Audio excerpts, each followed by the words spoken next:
Hi, I'm JP Falk. I'm 31 years old, I live in Whistler, BC, and I live to ride. Ever since I was a small child, I've been attracted to the mountains. Their ability to induce humility, but also the freedom, culture, and lifestyle they provide. My background is in sports science. I have a Bachelor's of Science in Human Kinetics from UBC, and I was a strength and conditioning coach. I was in the gym every day while everyone else would tell me about how great the powder was that day. Then one day I met a snowboard coach, and the possibility that you could have a job doing something so fun attracted me instantly. Now I teach and coach snowboarding and mountain biking full-time for Whistler Blackcomb. I get to shred every day, serve others, and I get to be part of one of the most incredible communities and cultures on the planet, mountain culture. This is my video log about riding snowboards, sleds, bikes, and enjoying the mountains. I've been riding for 21 years, but I only feel like I'm just now starting to get it. With this log, I'll show my progression in the people, art, and culture involved in the community I've joined. This is Live2Ride.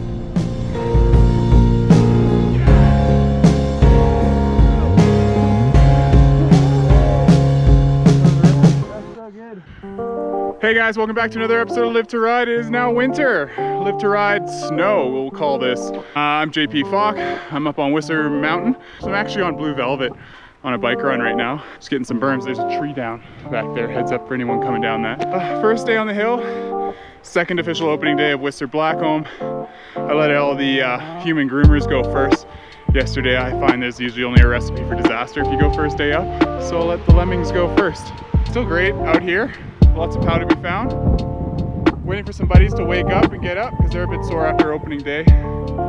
Actually, my excuse was I was busy taking care of something that broke on my sled first day out.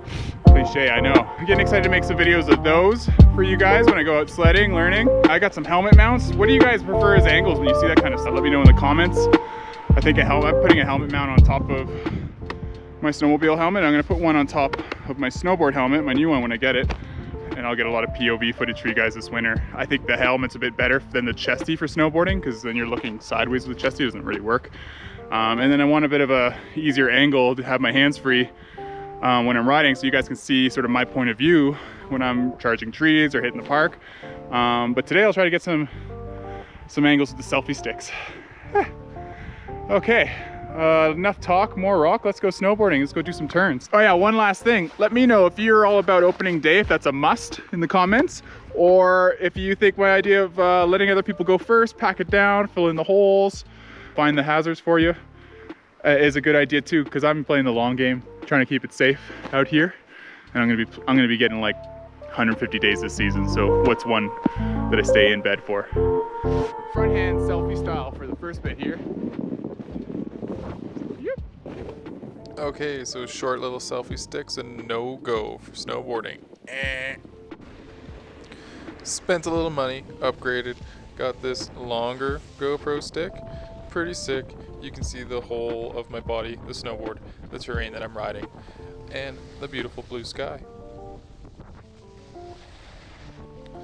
This episode I want to get a bit into surf style and its influence in snowboarding and snowboarding technique.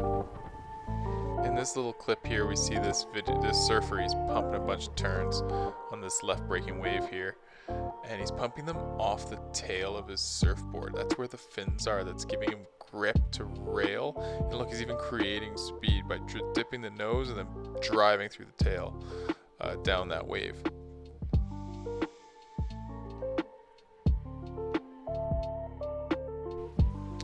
Another key detail to watch about surfing is that the backhand is always over the toe edge, and the front hand tends to live over the heel edge at most times. The rider is always slightly open in the direction of travel, and he's able to steer the board with his lower body once he's set that platform off his tail. So the best part about snowboarding is meeting up with your friends. You get to ride a party wave all the time that's constantly braking until you get to the bottom of the run. Every turn you do is just like smacking back against the lip. So here's my buddy, he's doing some left and rights, and he's trying to make some round shapes. Watch what he does here, this little squiggle on the bank. This is a great tactic to practice. This bank is kind of like a right braking wave for him. He gets to work on his heel side a little longer than his toes, and he just works on rolling from edge to edge. The point is to try to redirect your energy at the bottom of the turn back up the bank without losing speed. Watch this rider's tail as it's slipping down the bank before going back uphill. That front hand also rotates out over top of the toe edge for a bit as he's cutting up. Because of this rotated closed off position, there's no tail pressure at the critical point of the turn that's necessary for the rider to then redirect his energy back uphill. Also, because of this position, he has a bigger blind spot on his backside.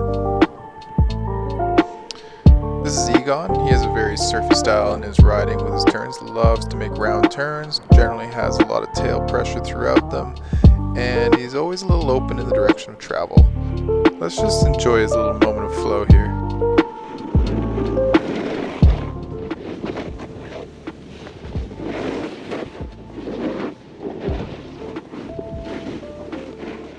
So keep note that a big perk out of this surf style is that you can actually see a lot more into the turn on your heel side when you're in that open position, because you're not having to crank your neck around and have to look uphill. You're already slightly facing that way.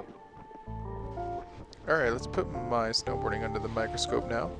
Pay attention to the pencil line of snow leaving the tail of my snowboard. So if I look back at my tracks that I leave, I'm leaving a pencil line here. I'm trying to carve my snowboard, slice into the snow to make these round turns and shapes, because when the edge is slicing, the board can then bend and create its own trench and track.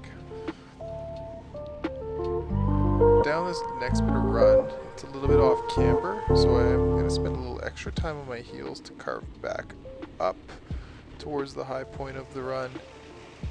Spend a little time on the flat base, maybe a slight toes, turn back down, and we're getting back on the heels to carve back up. Trying to get into that surf style as well. And you'll see even there a little slip out of my tail. That's a lack of tail pressure, or a spike in tail pressure that's pushing beyond the purchase that that edge can create.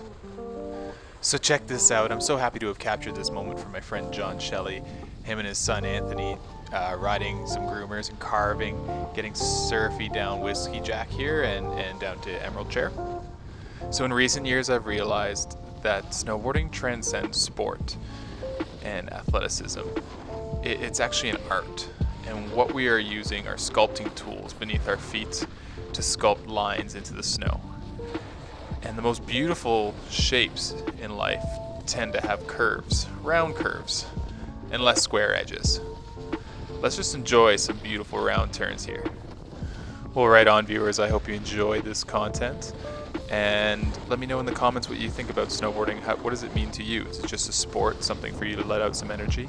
Or is it an art, a form of expression for you?